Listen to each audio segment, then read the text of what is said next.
And it's touchdown. After 17 hours of an extraordinary journey, NASA astronaut Sunita Williams has finally returned to Earth. Aboard the SpaceX Dragon Freedom spacecraft, she splashed down off the Florida coast, marking a historic moment in space exploration. At 3:27 a.m. Indian time, the Dragon touched the waters. The mission became crucial after an unexpected 9-month delay for Williams and her colleague Butch Wilmore caused by technical issues with Boeing's Starliner crew capsule. Cheers erupted as the astronauts emerged from the Dragon, the moment we all eagerly waited. Sunita Williams emerged smiling, waving, and feeling Earth's gravity once again after months in space. Crew 9 Commander Nick Hague was the first to step out, followed by Roscosmos cosmonaut Alexander. Wilmore was the last to step out, completing their safe return. And in a beautiful surprise, a pod of dolphins greeted them, making this moment even more unforgettable. Welcome home, Sunita. I also want to thank our partners at the U.S. Coast Guard. They were there on scene, protecting the scene and making sure that it was safe for mariners in the area. Overall, I would say it was a really clean undocking, reentry, and landing. The Dragon vehicle performed extremely well, didn't really have any issues to work. Little things, a GPS outage that we reset a filter on and things like that. Today, the sequence went perfectly. We jettisoned the trunk, executed the deorbit burn, closed the nose cone and did the entry. You could hear Nick call down when we finally got the vehicle back through the blackout, 4.6 Gs, and you could tell they were doing well, and then braced for the parachute deploy of the drogues and then the mains and then having splashed down. So parachutes performed well. The whole system worked just as planned. And my colleague Shinjoy is now joining us with more details on this. Shinjoy, what now lies next for the astronauts who've finally returned to Earth after being in space for 9 months? Well, there are medical tests that have to happen. And that's very crucial because what happens in space is because of weightlessness, you tend to have problems with your bones. There is a brittleness that comes to your bones. And for that, you have to exercise a lot in space. But even regardless of that, because of weightlessness, there is a sense of bone decay. And also, there is also a problem with your muscles.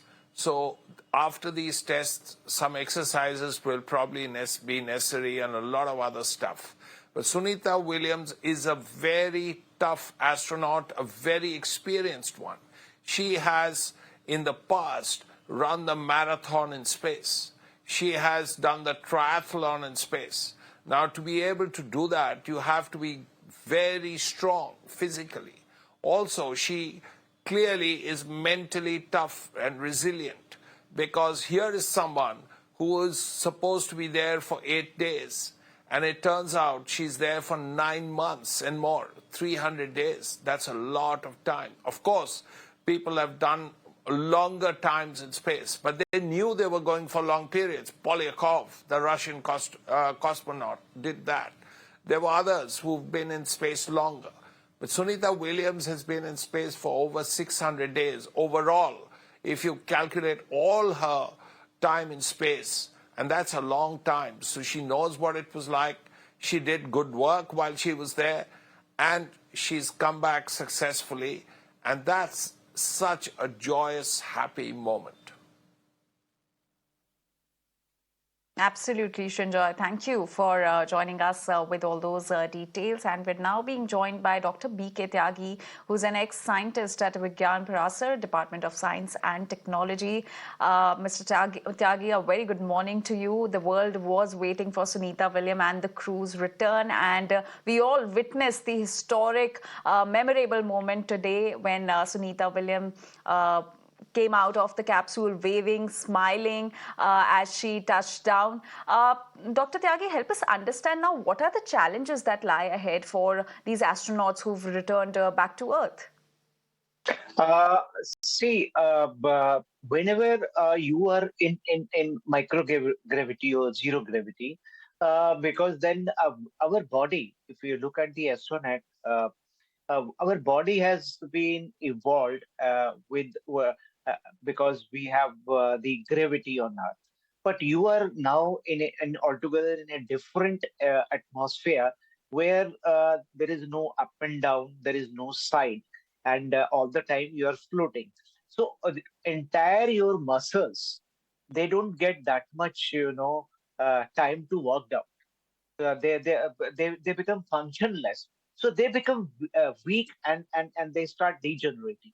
The first thing is this. Then the second is your bone density also reduces. Your bone become very weak, very thin, and also there are other things like your heart health, because heart is pumping the blood not only downwards but the upward also. But there, the heart is this function is not given to heart there.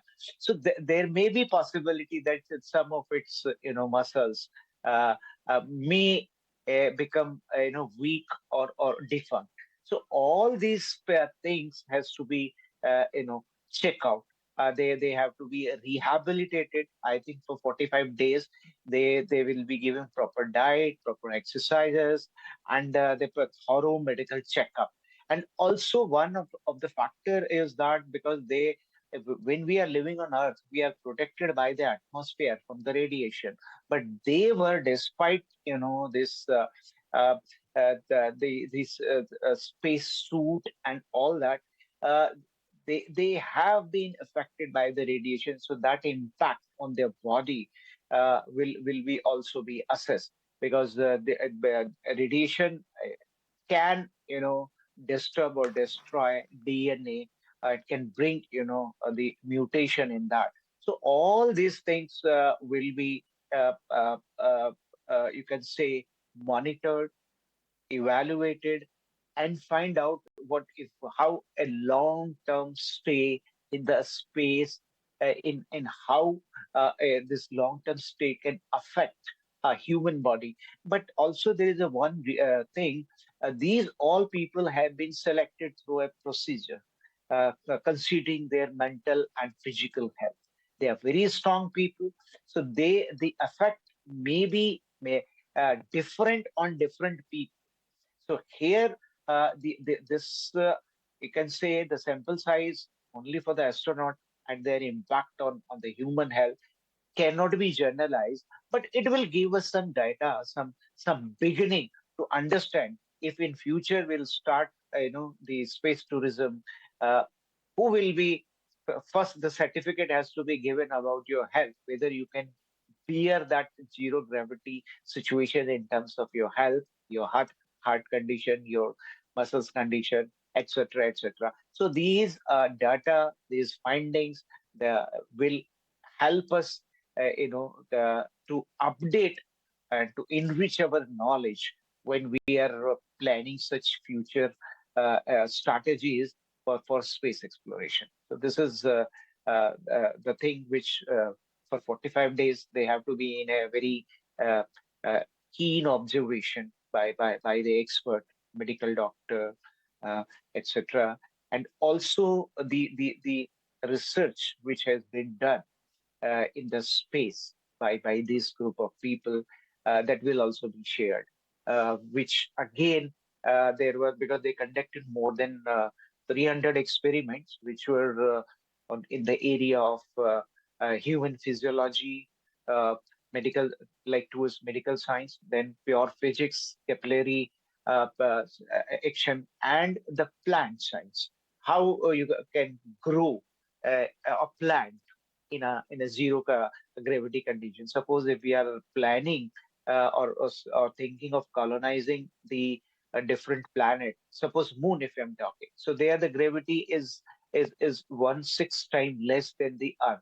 So how if we create that kind of situation like which has been created in the space center space station, uh, what kind of things are required. So these experience, will help us to further take our space journey to new horizons. So that's a beginning. And because this was not the first mission, but it became a special. because of their overstayed in the space. So, but they were safe there. There were no such problem to them till that time they were inside the space station. And Sunita Williams has come out also, spacewalk, what we call spacewalk, and she repaired the space station, some of things, and that was also in itself an experiment in terms of when you have to do this kind of repair work, what kind of tools, what kind in what position, in what posture, with what force you have to do. All these were also the data for that was collected. So in a way, it has added our the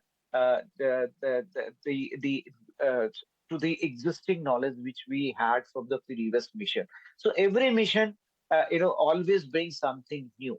So that's why, like this, and when we will have, our space station by 2035, I think all these experiences, this finding will help us, because very interesting is that this International Space Station was created around 25 years back, and since then it is always some astronaut is always there. So then after that, the China has done it, and China has done with a different design, because this was 25 years old. The design was, you can say, a bit primitive. But when we will do our space station, I think we will have an experience, the knowledge from both the things, and the design may be different. It may be more efficient in terms of uh, to capturing the solar energy and optimizing the resources inside the space station, kind of thing. So this is all I can say at this time. It will be a great learning for our all future mission in the space, whether we are doing it collectively in a collaboration with NASA or Russia or with China, or we are doing it individually through ISRO. Yeah. Absolutely, Dr. Tyagi. Also, do you think that this mission could be of great help for India's future mission? If we talk about Gaganyaan, it is the upcoming mission of ISRO. So, how can this mission be of help to the ISRO? I think in that way, ISRO has also done the test for this splash landing. We have also done this connecting in the space and separating our thing. Those experiments uh, we have already done. So now it is like what new we'll get from that. I think from this mission as such, the when the data will disclosed by the crew or by the NASA, I think then we will take up, to improve further. But by this time, I think both the things, all these two crucial, uh, I think we have done already, and we are at par with them in that sense. No doubt we are at experimental stage, but we have done it. So, but definitely each mission is unique or become unique like this, because Sunita Williams has gone by one spaceship, space liner, and came back by this this capsule, Dragon capsule, which was by another company. So one thing, one lesson which we can say, that uh, uh, this is an example where the public partnership kind of thing has emerged. So even a space program, earlier it was all been done by the government alone, but now the private player are also coming. Elon Musk company, and then the Boeing. These two companies were the competitor for to get the bid for this thing, and it was given to one company, but they they could not achieve that excellence in terms of even when they were going, there was a technical fault in terms of some of their thrusters were not working. There was a leakage of helium. So in that case, which was supposed to be fully automated, it was maneuvered manually to reach to the space station. So there were many technical flaw when this report came. There were many technical flaw which were found.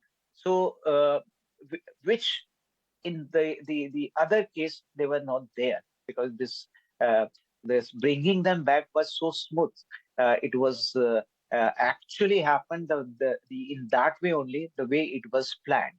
Because the most crucial moment in the entire process is when this capsule is entering into the Earth atmosphere, because it has to, align and a particular enter into the atmosphere by a particular angle. If the angle is much, it will go back to the space, or if it is more, if it's less, then it will directly come to the on Earth with a high speed, which will be disastrous. So everything, the dropping, opening of the parachute, first the two parachute, then the four parachute, and then landing on water, what we call it is space landing. So everything was so perfect. I think this kind of excellence, technical excellence is required, because it involved the human life, and no risk can be taken. Even in that case also, when this Absolutely. going this risk factor was assessed, but it was ignored. Same case like what all happened with the Kalpana Chawla. The thing, there's only one tile which has been displaced or fall down.